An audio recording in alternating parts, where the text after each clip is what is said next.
Allez hop, c'est parti, petite vidéo sur les Camponotus floridanus, donc espèce américaine, et comme on peut le voir, le développement est vraiment fulgurant. Rappelez-vous, j'ai eu une gine seule avec juste quelques œufs au fin de printemps, et là on est au mois de janvier 2024, et on peut voir qu'on a largement dépassé la centaine d'ouvrières. On a maintenant de chouettes majors qui viennent de naître et donc ça se développe super bien. Donc elles se placent bien dans le nid en bois, hein. Ça se voit au vu du développement. Elles m'ont quand même stocké quelques petits déchets principalement. Donc des cocons et un peu de kitting d'insectes. Et donc on peut voir que là pour cette espèce c'est vraiment super chouette. Donc c'est une espèce que j'avais déjà eu avant, comme vous le savez, sur la chaîne. Je m'en étais séparé, ça me manquait, donc j'en avais repris. Et bah pareil, hein, comme la première colo, bah, le développement est vraiment incroyable. On peut voir les majors, on va essayer de faire une petite mise au point, un petit focus. On peut voir les majors, ils ont vraiment une grosse tête par rapport aux ouvrières médias. On a des œufs partout, vous voyez, des œufs, la gine. Là, elles sont plus chauffées en ce moment, hein, mais ça se développe quand même, elles s'en foutent. Elles sont là chez moi à peu près à 19-20 degrés dans la pièce. Encore plein de couvains, des cocons. Donc là, c'est tout ce qui va naître dans les prochaines semaines. Ça va peut-être mettre un peu plus de temps comme c'est pas chauffé, mais par contre, je suis étonné, c'est par la quantité de ponte. Je serais même presque prêt à les réchauffer. Alors, est-ce que c'est une bonne idée? Je sais pas. Mais en tout cas, wow, c'est impressionnant. Regardez la ponte. Je suis sûr que si on réunit tout, on a quasiment, en termes de l'équivalent d'un ongle. Tellement il y en a beaucoup. Donc le nid vieillit plutôt bien, pas de soucis. Donc on peut voir quelques taches.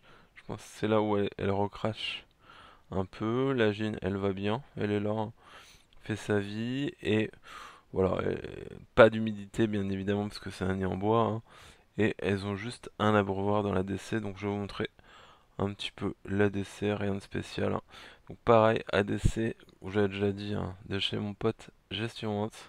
Donc vraiment, ça fait largement le taf, c'est super chouette. Là, je leur ai mis un petit bout d'insecte. Ça le prend. Le fameux abreuvoir également de gestion Hans. Et puis, bah, les liquides sucrés que je mets dans les petits mangeoires en porcelaine là, que j'avais depuis un moment. Et pareil, ça consomme les liquides sucrés.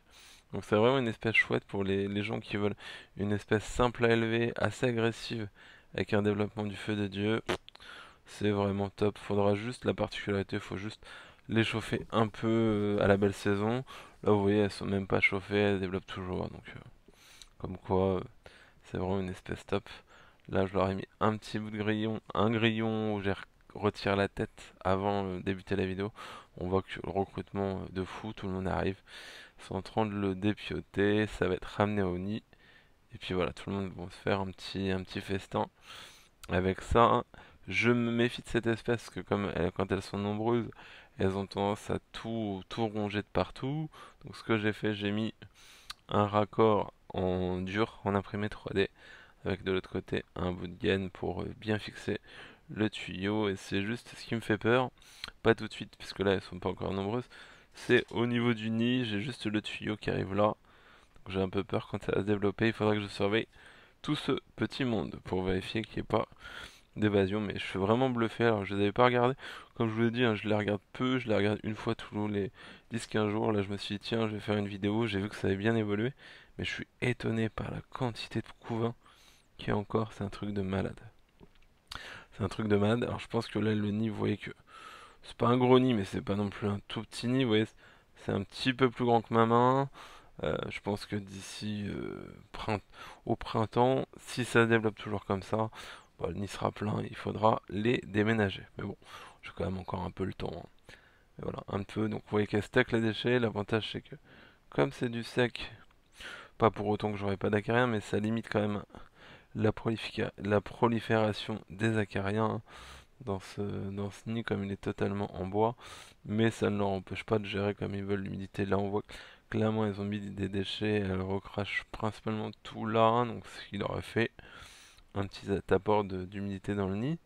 J'en profite puisque je fais la vidéo, je check Si on n'a pas quelques petits acariens détritiveurs, non. Là, on a un chouette majeur. Vous voyez la coloration? C'est pour ça que je les aime beaucoup. C'est vraiment pour leur couleur et bah, leur agressivité hein, qui est vraiment extraordinaire pour une petite Camponotus. Voilà. Bah, j'espère que la vidéo vous a plu. Je vous remercie de m'avoir regardé et je vous souhaite une excellente journée. Allez, salut, salut. Dites au revoir, Madame la Gine. Salut!